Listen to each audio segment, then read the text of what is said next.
Everyone, thank you very, very much for joining me and joining Ed as well. Thank you, Ed, for joining me. And I'm really pleased to be on Ed's channel tonight as well. So this is going live in those two places. Amazing to see you all here. Say hello in the comments. Let us know you can hear us loud and clear and see us loud and clear. We're going to talk about these two devices tonight, the Supernote Manta and the Boox Note Air 4C. Now, Ed, it's happened, hasn't it? So if you check out Ed's channel, you will already see some content where he's been actually getting to grips with the Boox Note Air 4C. This is a totally different operating system for you. I'm gonna say hello, and then I'm gonna dive straight in with the first question, Ed. Yeah. Thanks, Kid, and welcome everybody. Thanks for being on both this dual live stream here. It's a lot of fun. I was joking with Kit before we started that this is all his fault. So it's he is the reason that I now have multiple devices, along with some other friends. I mean, I have some really good friends in the community, and they've all kind of said, hey, you should talk about these things, and you shouldn't just stick with one particular device. And so I've been enjoying it. I mean, I'm a tech nerd anyway, and we'll get into a lot of that, but I appreciate Kit for reaching out, saying, let's get out and talk about this. I appreciate all of you for signing in and being on both channels. I think it's going to be a good time, and we'll have a good discussion. And I am ready for a little bit of heat. Yeah, exactly. Yeah, because you've been such a staunch supporter of the Supernote Manta, and I've been such a staunch supporter of the Boox, even to the point of earning myself the nickname Kit Boox Masters at one point. It was some people were calling me because they thought I was just so biased, I think. But you made it clear. You said, I'm a user of the Supernote. I'm not looking to switch. The content that you've made has been incredibly useful for people for getting the most out of Supernote. I know I've learned a lot from you about managing the Supernote platform. If you want to go in depth for how to use this, which now I've currently am making this my top spot, my #1 e-ink tablet you can buy. I really do rate this Supernote Manta. I also rate the Boox Note Air 4C, but I think for the core uses of an e-ink tablet, the Supernote Manta is amazing. So this is my first question for you. Let's fire straight in. You're a Supernote aficionado. I'm really interested to know how you've been getting along with your first books. I really am. So can you just straight away give me 3 things that you've really loved about the books? 3 things that you really have enjoyed so far? Yeah, and I actually, I had to really think about this because for me, I'll just say right now, color's not one of the things. It's not that I dislike color, and we'll talk about that later, but the things for me, one of them that was a standout feature right away was the calendar memo. I love the fact on the Boox that you can write on your calendar memo, and then when you go to your widgets on your homepage, now that depends on the device, I believe, because only devices that support widgets would do this. But you go to that quick access or that quick start page, and you can see those writings. You can see that. It's a pretty cool feature. On this side, I don't use that, as you can see. I don't use Yeah, that here I can show you real quick. Yeah, if you want me to. Yeah, absolutely. And this is just one of my favorite things. So and you'll see I took my notes for today on the Note Air 4C. So those of you who've watched me a long time are probably going, gasp. But so if I go back and I go home and I go to my quick settings, and I could put it somewhere else too, but right here, these are the notes I made for the live stream and the things I needed to get done. And I can also enter from here. So it's really a cool feature. The MobiScribe Wave actually has a similar feature that shows the calendar writing on the homepage, and Supernote just doesn't do that. I mean, they do a lot of other things, but they don't do that. And I think it's a really interesting feature that kind of sets this platform apart.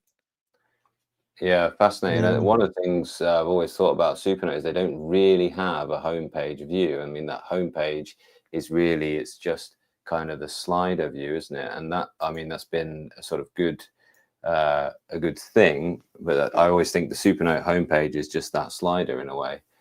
So, might it be worth them learning and adding the calendar memo as a block here, or giving you that option to do that. Interesting one. Cool. That's your first one. Another one. Yeah, and I don't know. I mean, again, I was trying to think of, because I have adapted somewhat to using the Boox ecosystem when using the device, and that's a really useful tool. One, which I know you're not a big fan of, but my second one is actually the scribble erase. Oh, I hate the scribble erase. Yeah. Why do I hate the scribble erase? Because I think I'm more, I use it quite a lot for sketching, and I'm Yep. often sketching things out. And I also find that it's quite temperamental. There we go. And I think you have to really go for it to get it to scribble. In my opinion. And I found that when I'm taking intentional notes, it Yeah. works really well, because I think I put myself in that headspace of put enough pressure and go ahead and scribble that out. And it hits most times. I mean, I still find myself trying to use my two-finger gesture, and Yeah. but it works really well. I was surprised how much I liked it with that particular component. So it was one of my favorite features, actually, because I don't like going to my toolbar, and No. the settings and the toolbars on Boox, and we'll get to that later, but it's crazy, and it's very hard to know exactly what you're going to need. This keeps me from having to worry about that feature. So to Yeah. me, that's a really powerful tool. And Cool. then I the love that. last thing, oh, go ahead, Kit. No, I was going to say maybe this is going to be the next one, but the kind of smart scribe, they're good things in a way. I like the circle to lasso thing, but again, there we go. Work that second time there. I That like the circle with the pen is good. The scribble, not so much, but yeah. I like the circle lasso. I didn't put it on here because to me it's a little temperamental, especially if you get to the edges of the screen. It'll sometimes not register. It sees it as two different strokes, and so it'll cause me an issue. But I do find myself, if I'm in the middle of the text, it works really well. But as far as favorites, is something that doesn't have mark. I absolutely love the idea of free mark. And I don't know if you've used that much yet, but I just think it's similar to what I've seen Jeff Moss do with the Big Me global handwriting. It's not as well implemented as that, but it's similar. And I just like being able to be in a book in Kindle or be in a book in Kobo and hit that free mark function and write on whatever I'm in. It's really cool. It takes that shot. So it takes a screenshot, free mark, although this app doesn't support it either. So the Boox apps themselves, because you can mark up on top of them anywhere. But when you're in any app you like, as you say, I think you mentioned Kindle, didn't you? When you're in any app at all, you can go ahead and hit the free mark, and then you get a screenshot essentially, which then you can annotate and draw on top of, and then save. Can you save a series of them? Yeah, you can, and you can save them to a note. What's different with Big Me from what I've seen from Jeff is that you can like have a recurring saved location. So you could like be, you were joking with me about Dante being behind me. I could have the Inferno open and I could mark that up, and I could save all of that in one folder or all of that in one note, and then go back and add in annotations on top of it. So it's really a cool feature. It's not quite as well implemented as the Boox feature is, but just that idea, if someone sends me a web page or someone sends me, a document to review, that I can just go ahead and do that. This book is perfect. That book is that book is perfect. So good. I'm glad. Yeah, he's actually quite good, Finn the Frog. He's grown on us. So somebody just saw that my Kindle library included the Finn the Frog book there.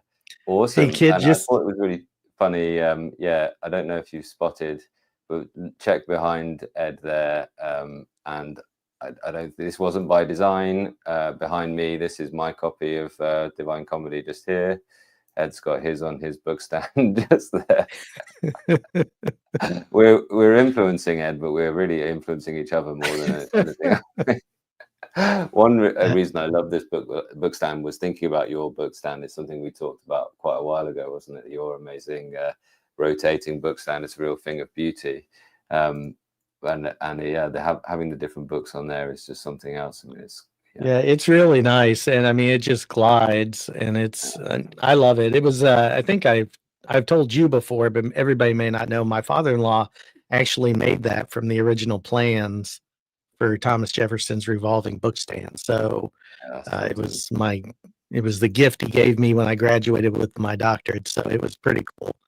It's one of my favorite things. Thing of beauty, right? So just a couple of let's have a quick look at the chat as we go. Two things convinced me to use the Boox device over the Supernote, and they were the 13.3-inch of the Note Max. Might have chosen the Supernote if they come up with the A4. Yeah, interesting. There will probably never be an A4 Supernote, as in it won't be called the A4. It will be called something else because their naming conventions are all changed. We're calling this one the Manti. Notice I haven't written an A5X2 on here because they're not using those terms anymore. But yeah, I follow you there. Boox added organizational features might not be as easy to use on the Supernote, but if they're good enough, given the larger size of the Note Max. Yeah, interesting. These are two of the sort of 10.3-inch size devices here. They both have the same size screen, slightly different dimensions of device, but same size screen. Yeah. Well, the Manta is actually a little bigger. You're right. Actually, yeah, it's 10.65. Yeah. 5, isn't it? Yeah, because it's a Carter 1300. Scribble to erase doesn't work as well, and super frustrating there. Yep. I think an erase button is generally the best option. I don't really like turning the pen over for that option. I don't think there's a perfect erase. I actually like the Supernote Manta one when you're on a desk to have the 2-finger gesture, but it's when you're not on a desk, if you're holding it, it's a no-go really. Yeah. And ancient copy of Divine Comedy with the Gustav Dorff prints in it. Oh wow, cool. Had it for at least 50 years. I love this. That is certainly not a short attention span hobby, reading Dante, is it? Love that. Great to see you here. What a great audience. What great people. Note Max, 2 days, a little bit tricky. Yeah, it normally is a bit of a steep learning curve with Boox, but persevere. Do persevere on that. Can you echo that now, Ed, after having used that? I would say on the learning curve, number one, going back to the Note Max versus, Supernote, I think the size is a huge deal. And I think, Supernote not having that larger size is causing, especially in some of the stuff I do, making that a little bit harder. But I've kind of gotten myself used to using a 10.3 or 10.65-inch device and not having that much friction. As far as the learning curve in general, I think it's interesting. If you're an Android user, I think it's a lot less. I mean, I don't know if you've noticed, I was using those swipe gestures pretty quickly to navigate when I was going to the calendar and then back to my quick launcher because I'm used to that interface in some ways. It's the same as it is on my Samsung phone as far as the tools are located. The learning curve to me is when you dig into the UI because it's not intuitive where things live and where they kind of where you would go or think to go to look for them. And that was the hardest part for me. I also took a lot of time to condense down my menu. I watched Voya's video, but I also put all of my apps into buckets the way I do on my phone. So I've really taken some time to customize the device out front so that it makes the experience easier for me as I'm going through doing new things. So it was a lot of setup to begin with. If you're coming from Apple, it's a totally different ecosystem. I'm not hearing you, Kit. I don't know if anybody. Okay. Next question for you then is what something that surprised you about Boox, either good or bad. I don't mind, but something that has surprised you about Boox. Go for it. Yeah, I actually have two. So hold on, let me find it. I was quite frankly shocked that I liked this pen. It's not something that, and I think we might have lost Kit. And I'm here. I'm still here. Oh, okay. I didn't see you in there. So the pen, to me, it's actually weighted really well. I'm not a fan of the soft nib, and I've already almost gone through one, but it's weighted very well. It fits into the device very well, and it's interesting. I don't mind it a bit, which surprised me. I thought I was going to hate it because I'm coming from the heart of metal, and I still prefer the heart of metal.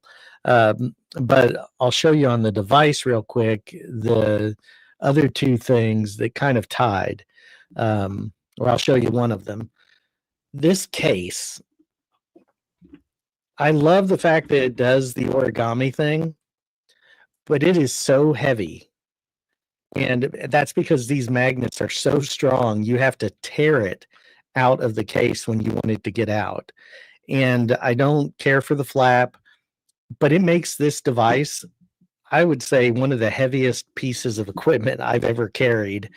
Once you have it in with these magnets and have that shut, it's chunky. And that surprised me. I was expecting the case to be a little bit, I guess, more streamlined, maybe a little bit less industrial.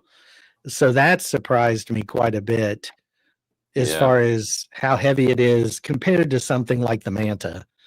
Yeah, I You mean, go that's one from thing. that. With the half case, I mean, they've literally half the weight of the case there, haven't they? Yeah, very interesting point there. Yeah, and the magnets. I think the magnets add a lot of weight to the Boox case, and so that surprised me a bit.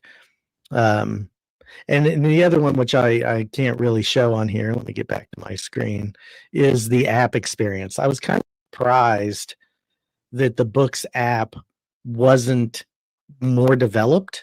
It seems the web app is pretty similar to the Supernote web app, but the desktop app and the Android phone apps are just light years behind in how they work and how they function and how you view things.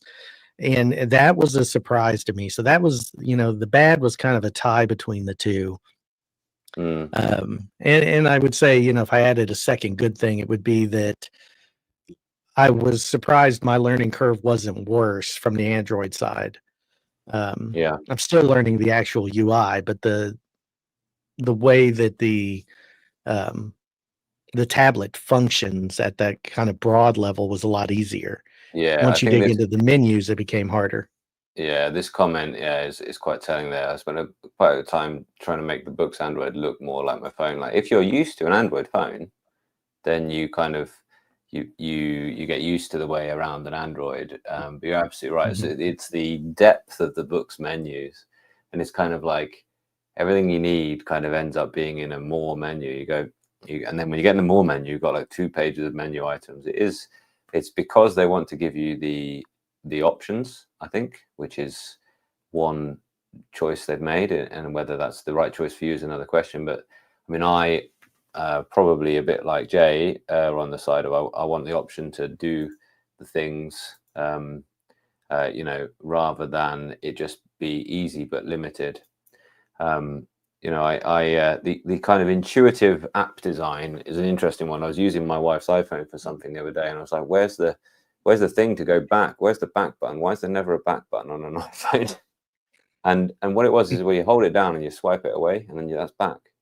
You like hold it down until it kind of, and it's like, okay, fine. If you're used to that, then that's the way it is, and that's just back on an iPhone. But when you've just lived your life with an Android back button everywhere, then it's, and it is just about getting to know that thing, and probably, and that's an interesting, that surprised you that you didn't find it so hard. And I think that should give you confidence if you're listening today and you're thinking, should I go this? Will I find that learning curve too steep?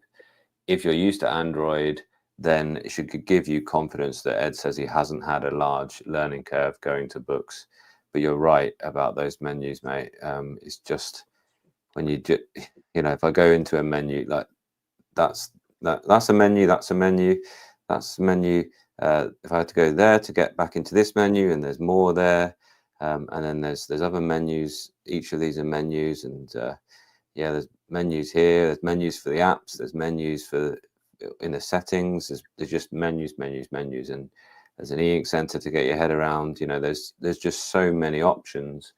But as I said, that's a choice they've made. It allows you to do things that I very rarely get to the point I can't do it on the Boox, and that's quite nice to know, really.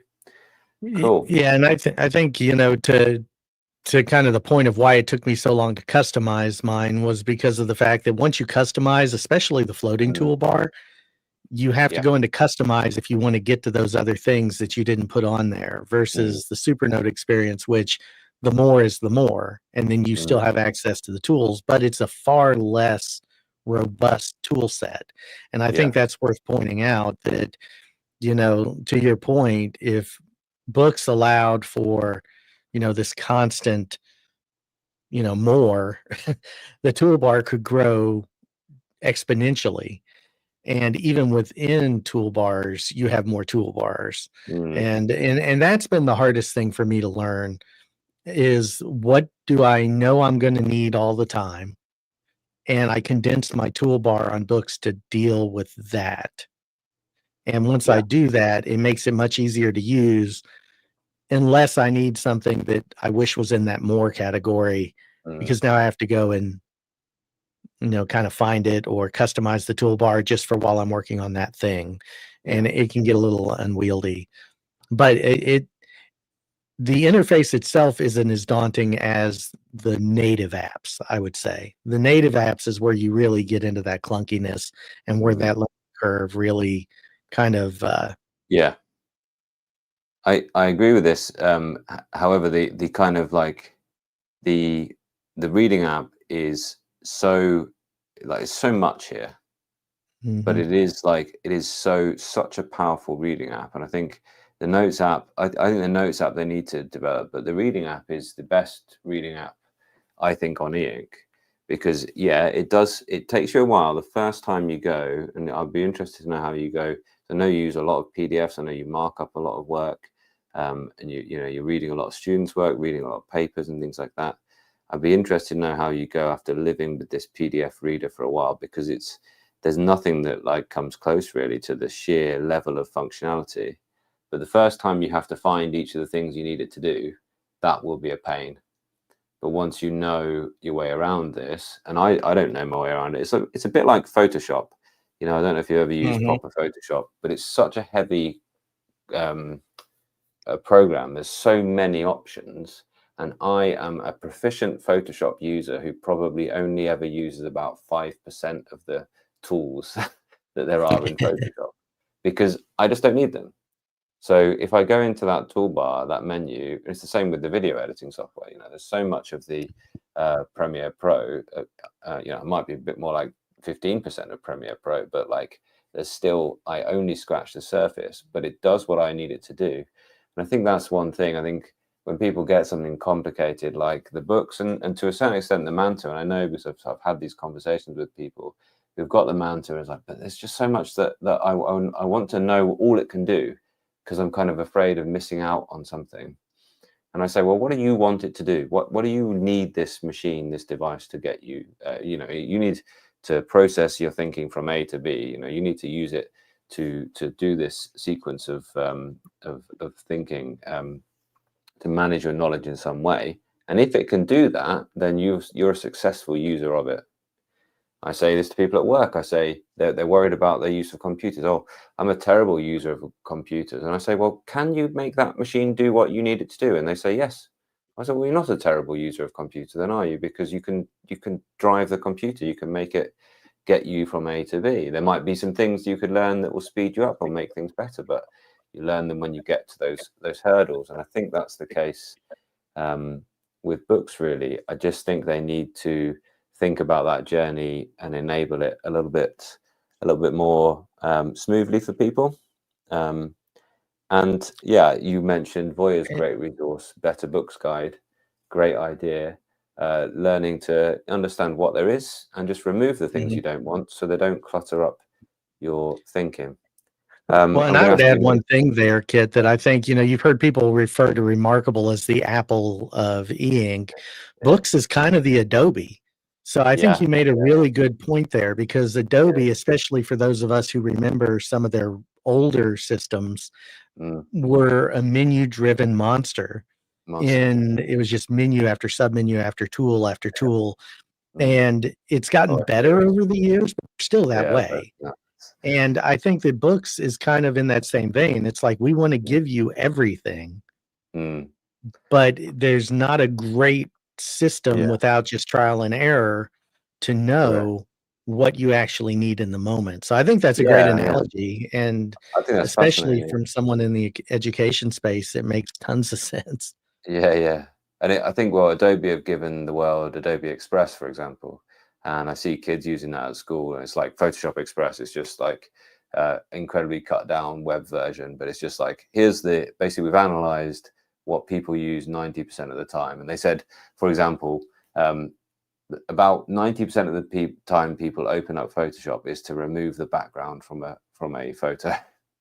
So of course, what they need is a one-click solution, and that's what Adobe Express basically is. It's like pretty much one click, change the background, add some text or whatever, off you go, export in a different size to wherever you need it to go. But that's an interesting point. We talked about Boox wanting a kind of focus mode, something Mhm. where would put the whole device into a very much just like just your bare bones remarkable level tool set, and maybe you could decide what you wanted to add into focus mode, but essentially you can do that yourself by following the advice of Voya and stripping back the menus where you don't want them.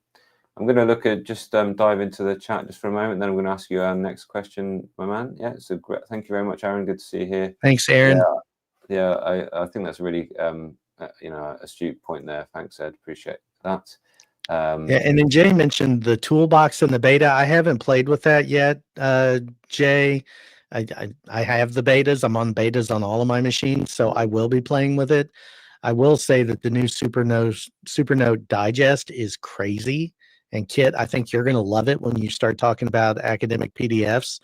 mm, It's insane. I mean, it is feature packed and just it's something else. And if they had that on a Note Max size device, wow, yeah. I think it would give Boox a run for its money, because I agree with you right now. You can do way more with the Neo reader, Mm, but the Supernote's still very capable in that yeah, it space. is. Yeah, And I think if absolutely. you add this new digest feature, it's just it's really good.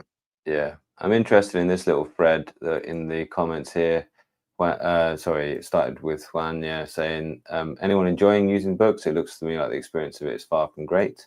And then we get a whole lot of people saying they love using it, no issues with user experience. So glad I got it rather than an iPad. Not hard at all to communicate with my Mac. Interesting one there. And then, yeah. So, yeah. I And would then, definitely prefer it over an iPad. I've used an iPad in the past, Kit, and I 100%, if I was going to go for something and I didn't need the powerhouse huge app experience, mm, I would go with this any day of the week. yeah. And Juan's then come back in and said, really see the goods in book terms, apps and functionality, a lot of lagging and ghosting in the reviews. Yeah, but then with, for example, the ghosting, there are ways to change that. And it's like, well, but books, if you know there's going to be ghosting in that color content, why isn't it kind of optimized by default that that you don't have the ghosting? Because there's ways to avoid that. You increase the animation filter time, and it's like you need to know to change that setting. It's a little bit like setting up a I don't know if you saw my side quest to set up a NAS the other day, but it's like I I found like, but why is I went into it, but why is that setting on by default? That one setting that seems to make things not work. Why is that the default setting and not the one not? And you're just like that kind of it's gonna be in there somewhere. There's gonna be a box to tick somewhere. There's gonna be something. That's Yeah, I agree with you, Kit. And I also think what was that Vlad popped up? So I'm just going to say, and Juan says, and it is great, Juan, isn't it? The way, this is what I love about our community, is in this community on YouTube is, yeah, people helping each other out, responding to each other's comments is brilliant. Yeah. And Brad says, yeah, Yeah, I thought so as well, but there we are. He just got that feeling. Yeah. Yeah, Jeffrey Moss still has my favorite quote in one of the comments that said, "Did hell just freeze over?" And but yeah, I think it's so. That's why you've got Inferno behind you, isn't it? You had to go to hell and back, and you brought back Boox. It is frustrating, I will say, Kid, for people who, I mean, having to optimize every app, and that's why I don't download a lot of apps, because Boox allows you to hit that optimize button, and there's no consistency there between from one app to the other. Yeah. And that kind of bothers me a little bit. I think, once you optimize that app, it does a really good job of, and so far I'm on the beta and they have a recommended setting that does really well. Yeah, they are trying to do more of that. Some apps are some very common apps are pre-optimized. Yeah. But for example, yeah, the setting, the anti-ghosting setting that you're looking for is there in either HD or Regal. You can do this, and you go into more, and you up the animation filter. Yep. Where did I say that the answer would be? It's usually in a menu that's called more. But these are the settings that I need to use it the way that I want to use it, and that's the thing. I think that when I watch, for instance, Void talk about what tools he wants in his slimmed down toolbar, they're a different set of tools to what I use. And that's take the time to customize things, take the time to go on that little customization journey. Yes, it's frustrating at times, but once you get through that, then good things are on the other side. I normally say to folks, when you start using an e-ink tablet, there'll be a time where you think, oh, it's so frustrating learning this new thing. I'll just reach for my paper notebook. And if you avoid that temptation, if you don't go for the paper notebook at that point, and you say, I will get through this learning curve and I will fight, then good things are just over that hurdle, because then you'll start to embrace it for what it is, and then you'll start to see the real benefits of it. So, yeah. And and I think once you do that, you won't go back. I think you're 100% right about that. And I think that, for me, I never had that moment because the Supernote was intuitive enough to where I just didn't even think about going back to a pad of paper. But I also, I don't want to act like my experience is the same as everyone else's. For me, I was fairly tech savvy. I'd used these things in the iPad form before and in the tablet form. So to jump to something like this that had a tool set I could use just made my work so much easier. It was like, why would I ever go back to paper and trying to find it on my desk or in a stack of notepads? Awesome. Thanks so much for the Thanks, Shad. very pleasant. Thanks, Shad. Appreciate you. So my next question, then, Ed, how were you expecting the experience to be with Boox? How were you expecting to use it differently to Supernote? Yeah, this was hard. I saw, you kind of shared a little bit with me beforehand. So I didn't expect my workflow itself to change that much because I'm highly folder driven. So for me, and let me switch over here and I'll see if I can show this a little bit. So for me, if I go back to the home screen here, and when I go into my notes and I go into all, and I do love the widgets, you'll see I've got a folder structure very similar to the way I do everything else. The biggest issue here is I was expecting this to be as intuitive and easy, and it is in some ways. But the thing that shocked me the most was I expected it to be easier to share information off of the device. And maybe it's because I use the plugin for Supernote into Obsidian, but getting text off of here is very difficult. So when you go in, and I'll only do this for a second, but if you go into a note, if it loads here, hopefully I didn't break it. You only get an option for text. I do agree, though. I think this is something about about Android in a way, isn't it? Like Android can be really frustrating just to get things from one app to another or off the device, as you say. iOS as well, Windows, I never find an issue with that, or even Linux once you know where to find things. But Android can be very difficult in terms of that sort of sharing that information out. Yeah, and so like if you kind of 100%, and I think it's the options that bother me. There are less options here, or I shouldn't say there are less. There are less useful options for me as a user here than there are in the Supernote, because Supernote gives you PDF, it gives you vector PDF, and it gives you JPG, it gives you text or rich text or Word. So actually, they do add in rich text and Word, and for me, that makes a huge difference, because then I can just go straight to Word, open up that document, and start editing. I can't do that here. I can open it up as a text file, and Jay is working on an awesome thing for Boox called rectangular file. It'll help read all of this, but it's a big deal for me because it comes in as an unformatted block of text, and if I want to reflow it at all, I have to do it in this app, and then on the device, and even then, I still have to reflow it more when I get it off the device. So it may sound like a small thing, but to me, it's a huge thing in my workflow because it just doesn't allow me to do the things that I need it to do, and it's frustrating. So I mean that was a surprise to me. I thought this was going to be so much easier. I'd be able to share to uh, Google Drive. I'd be able to share to email, and it was great. I shared with you my notes, Kit, via email using the Boox app in the Boox native format, so you could open those. But I couldn't open it at my end because it's a Boox note file. So one thing I'd suggest you try is they added the option to every time you close a note, it can save also as a PDF. Mm-hmm.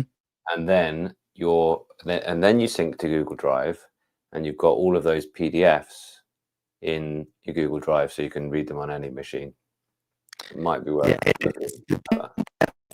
It's an issue. It's the text. Sorry, I'm losing you. Because I tend to draft and then background, and when I can export as a Word document, and then just open that Word document right from the app on my computer locally and start editing.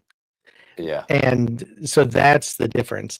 Yeah, as a PDF, it does great with that. It exports as a PDF. You can export headers or their version, the outline, as markers, as table of contents, which is awesome. But I work a lot in starting with handwriting and then going to text. And the most effective way I've found to be able to do that is using the way Supernote does it so far.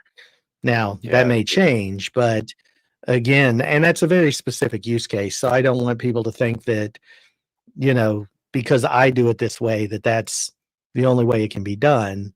But for me, that was a huge change, because I just, rightly so or not, expected it to be easier to share from Boox than Supernote. So I think you're talking about the background text recognition in the Mantle. I don't have that on for this notebook, I don't think, because this is just my sort of scribbled planner, but something that I might have that on, probably this one. And I find this really good. And you just see, as you're writing in the background, it is already translating that into text, which is good. But I mean, this isn't as accurate as it could be. And I think partly that's my handwriting's fault. One thing I'd be really interested to see, well, we're not going to talk about it today, but maybe in another similar formatted live stream, but you'll also notice on Ed's channel, he's just unboxed a ViWoods AI paper. And I think now, with all of these companies overhauling their text recognition systems, because at the minute they're looking at individual stroke recognizing, whereas the way that ChatGPT would see this is that they would just take that as a screenshot, and they would do this quite holistically across the whole piece, and they'd work out what my meaning might be intended to be, and they'd look at the each of the words and within that context. And so there'd be far less of this type of thing. People on your CM, it would work that out. Fran, a mile a game, you know, there is, I have no idea what I was talking about writing this proper journal thing some time ago. Go back to this. But my point is, it's brilliant. It is really good the way it is. But we're due the next level of this, I think. I think that one thing I've been doing on Boox, for instance, is just grabbing a screenshot and chucking it straight into ChatGPT. And essentially, ViWoods is allowing you to do that natively in the app. And that's an interesting change. I think we'll see all of them go to that. Apart from maybe Remarkable, who won't ever allow you to do anything so sensible as that. Yeah, fascinating, interesting. Yeah, and it's interesting that you were expecting that, and it didn't really live up to your expectations, I suppose. And what's sad about that, Kid, is the text recognition itself on Boox is so much better. And you're going to hear me say that, it's so much better than on the Supernote. Right. It gets far less false positives. It does an excellent job of capturing what I wrote. The problem is getting it out of the device in a usable, actionable format for me to be able to put into something that then I can copy direct. I can go ahead and format in Word and then copy paste into Obsidian, or just export to Obsidian, and then it's already reflowed in a really good way. So yeah, I mean, it's a very niche use case, but their OCR is excellent and better, quite frankly, than what Supernote offers. The biggest issue is getting it out is not as easy. Yeah, I'd be really interested to see how that develops for you if you sort of crack that one, because maybe there's an option in more somewhere that sort of solves that one for you. This is an interesting one. Jason's not, you can't do a multi-page document in one in that way.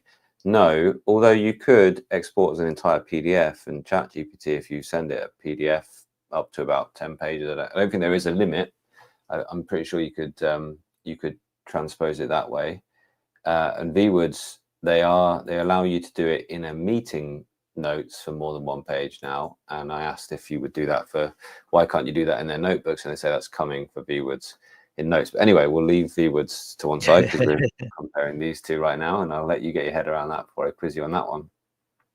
Is this useful, everybody? Let me know. This is really, thanks Ed so much for answering these questions. It's really good stuff. And it's odd because most of the time your microphone is perfect, and then occasionally it does go. It's odd, and it's odd as well that it didn't happen at all just before the stream. As soon as we went live, it seemed to change.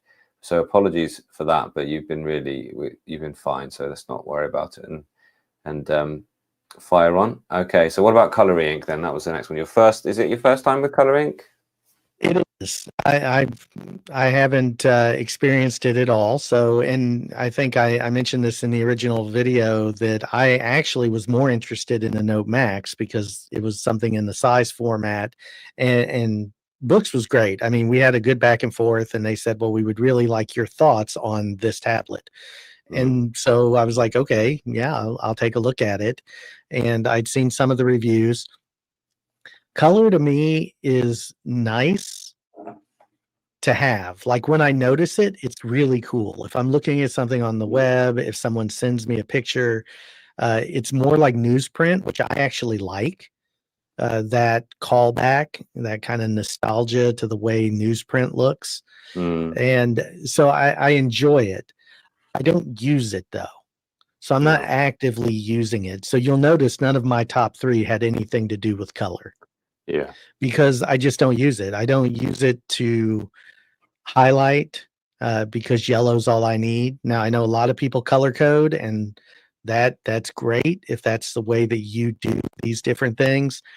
But it's and you know there is some research around that, but at the same time, the deep reading functions that you get with black and white and the really kind of granular details you can get, that works fine for me.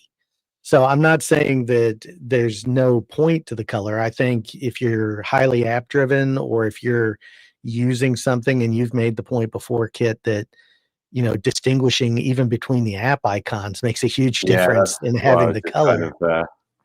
I was just looking at a few apps there just to show you what I mean by that. Just yeah, within apps. I mean, on a black and white, I know they're not icons, but those four things are certainly two of them, and two of them are very similar tones. And so it could well be the case that actually within a certain app, you couldn't necessarily see the difference between certain icons. This was something that actually I featured heavily in a video, because when I did it, when I just looked at it, I thought, wow, this is something that's really impressed me. This is just some NASA photos, but does everyone know what that image is? That's the most impressive image we as a human race probably have ever taken. This is just like every dot of light is another galaxy, and that's a tiny little patch of sky out there that Hubble took. Every dot, isn't it? They aren't stars, those little tiny dots. They are galaxies, and It's amazing. each galaxy has like 200 billion stars in it. And like when you look at something like this, all of a sudden you realize actually Kaleido 3 is really good. It's and you're right.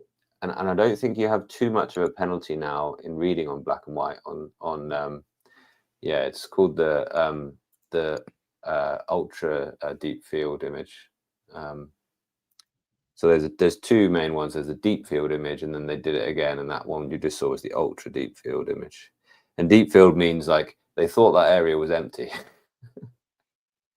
They thought that area before they pointed Hubble at it, and it was yonks ago, and we even go deeper with James Webb now. They thought it was empty, and turned out to be full of galaxies, like billions of them. And there's just like actually you could now see, and as the gentleman had said earlier, Boox is full of ghosting. No, not a ghost inside. That's the texture of that image. No ghosting at all there. I don't believe in ghosts. Oh, that happened. Sorry.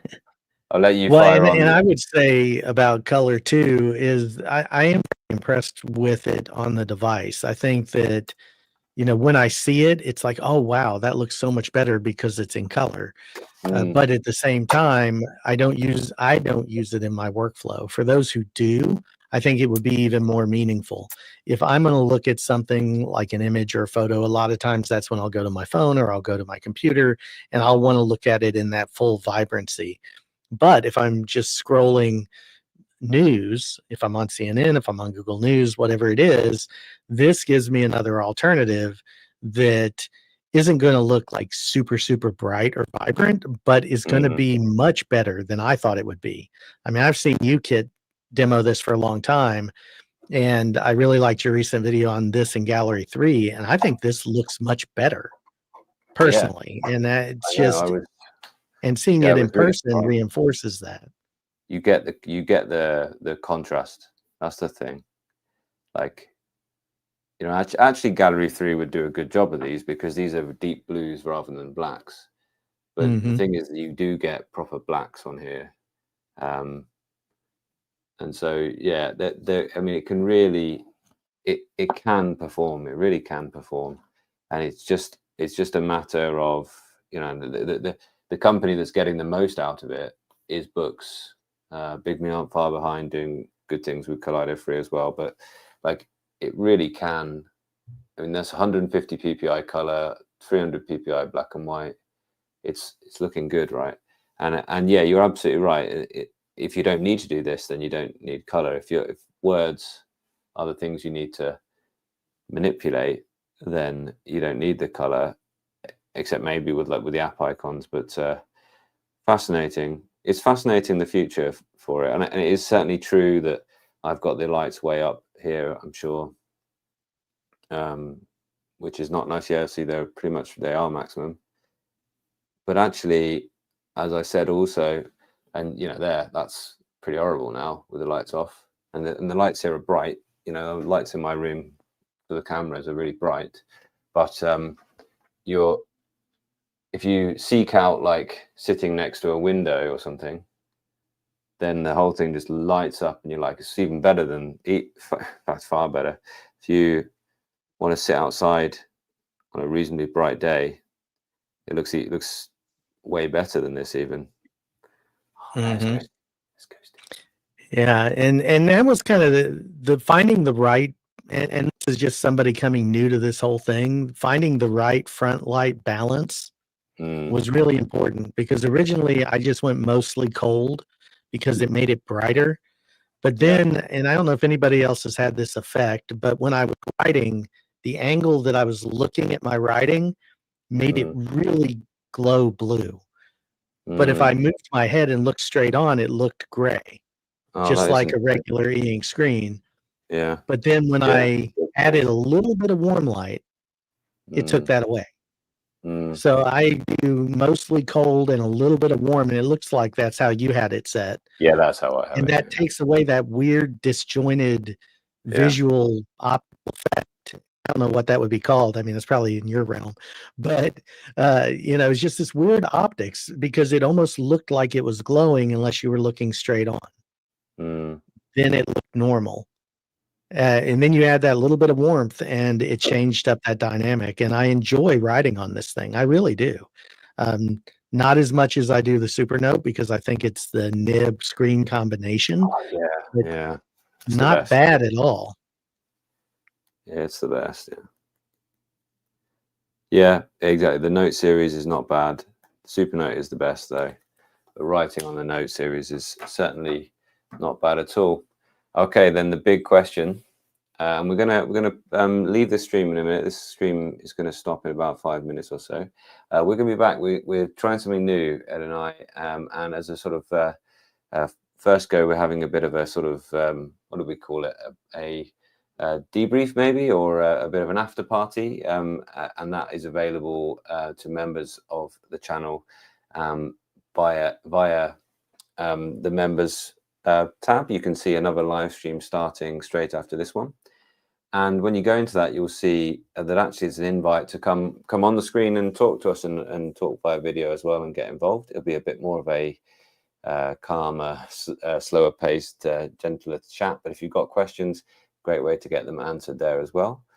If not, we'll be back another time. Ed, do you fancy doing a ViWoods stream maybe in a fortnight or so? Would that work? Yeah, we can probably do that. We'll schedule that in. That'd be really cool to do that, and a similar kind of thing. We'll discuss more, and I will wait and enjoy your digestion of the ViWoods over the next few days, as well as you. You're going to get like me, though, Ed. You're going to rue the day, because you're going to find that all of a sudden you're back to that place when you had multiple notebooks of thinking, like, which tablet did I write that down in? And that's going to be frustrating, I think. So don't let it get that far. Always, I think, for all you guys in the audience as well, like, love the one you're with. If you're committed to the Supernote system, don't lust after the books. Just really stick with it and enjoy it. Unless you're like you know, Jay, and you're into the tech and you want to understand more, there's nothing wrong with being an enthusiast and really getting involved and really wanting to know more about these things. I think as long as you enjoy it, as long as it's not addictions, and as long as you can reach out to somebody if you need support with your tech addictions. But yeah, exactly, yeah. But the grass is always greener. Yeah, no, I love this. I just absolutely no, stick with yeah, love the one you're with is my advice, really. Interesting one. And lots of chat about the Tab XC. I've covered this a fair amount. I'm thinking about my full Tab XC review at the minute. It's in the works. Probably be a sort of end of summer job, that one, but I'm trying to do something different with that, so you can look forward to my final opinions on that. But it's a banger. It really is a banger, as are all of the top 10, and my top 10 live stream was last week or so. But yes, the big question then, Ed, and yeah, maybe you're not ready to commit right now, maybe, but if you could choose, or if should we make Ed choose? What do you think, audience? You can. I'm not going to do it, but somebody might say no. You must. But you tell us, what if you were to choose? Can you choose right now? or is it more a case that actually you can give us a bit of a kind of, you know, some people should choose this for this reason, the Supernote for this reason, some people should choose the Note F4C for this reason? What do you think? Yeah, I mean, personally for me, I mean, it would be the Manta all day as far as my personal use case so far. Now, I've only spent 3 weeks with the Note Air 4C, and quite frankly, I would probably be more in the camp of the Note Max or the Go 10.3 if I was going with a Boox device, just because I really like that black and white monochrome feel. But and quite frankly, if the Manta wasn't available, I would even go with the A5X, because to me, it's all about the software, the organizational system, and 90%, 95% of what you can do on the Manta, you can still do on the A5X. So it's that much of an important feature to me to have the app features and the note taking and organizational features. Books, on the other hand, if you're very used to Android devices, if you are embedded in a ecosystem, especially Google, the Note Air is kind of a no-brainer, or a Boox device, I would say, is a no-brainer. If you need color, you're going to want to go with a Boox device. They do it the best, I think, of anybody from what I've seen on reviews and my own personal experience with this device. They do it extremely well. But for me, it would come down to the Supernote system just works so well for the way that I do things that I can't see myself right now switching for any reason, unless Boox all of a sudden fixes and makes it on par with some of those features that are just must-haves for me. And I don't dislike the device at all. I actually have enjoyed working with it. I just don't know until I have more time with it if I have workarounds or if there's some customizations I need to do. So yeah, if you ask me right now, I'm going to go with what I know and what I have 4 years of notes in. That is extremely beneficial to me. And I would recommend, to your point, Kit, everybody else do the same thing. If you're in an ecosystem, then you should pick based on how it complements that ecosystem. If you're not and you're brand new, you should pick based on the features you want. But try to pick on ones that it already has. So don't wish it's going to have this a year from now. Think about what the device does in this moment, and I think that's the big driver for me. It's why I picked the Supernote to begin with, based off of watching you and Voya and Brandon, and it's why I've not been unhappy. I'm doing this more because the idea is that, the more I talk to you and other people who I'm friends with in the space, I feel like I don't have a reference point sometimes to talk about the difference between the Supernote platform and the Boox platform. Now I do, because I can actually say, oh, well, here's how I figured that out, or here's a feature that I know doesn't exist on this device, but does on this other one. And you all can give me wise counsel when I'm way off base and say, Ed, it does that. You just don't know it yet. Awesome. Okay, so thanks so much, Ed. Thanks so much, everybody here. We're going to have a bit of a debrief and a bit of a calmer chat afterwards. Might get into ViWoods. I know there's something else that you and I wanted to talk about as well in the members chat next. That's say and we're trying something new. I might bring this to a public chat, a public live stream in the future. We will see if there's a way that I can do it without it being total chaos, because it might be chaos. But it won't be total chaos. It will just be a little sprinkling of chaos. But I hope to see you there. If you're a member or if you want to join for that stream, you can all see the post is there.